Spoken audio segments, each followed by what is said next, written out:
Sveiki, tai žodžiu pasirinkomo Aumano valdiklį, tai pirmas dalykas įtakojo kainą, kadangi žymiai pigiau, dvigubai vos nepigiau negu esantis rinkos lyderiai. Antras labai svarbus aspektas buvo, kad mes kai jį įsidėjom, mums nereikėjo keisti pavarų. Tai buvo šitas valdiklis sušnekėjo su esamom pavarom, ko irgi negalėjo pasiūlyti kiti valdikliai. O Aumanas sušnekėjo su visom esamom mūsų senom pavarom.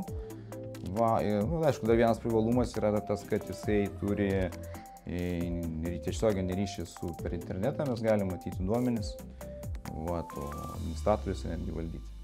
Pirkom su skydu, skydą rekomendavo irgi keli žmonės, kad viską tvarkingai įsidėti ir kad, kaip sakant, apsisaugoti nuo bent kokių išorinio poveikio valdikliui. Kas liečia tikrai kainos atžvilgių, tai aš manau tikrai vienareikšmiškai dabar lyderis yra.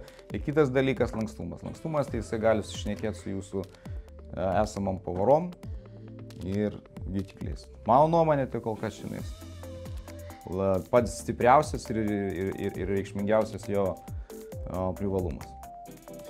Taip, ir sakykime, esam patenkinti šito dalykų, kiek iš čia pas mus veikia. Manau, turi didelę ateitį jisai šioje mūsų Vilniaus rinkoje.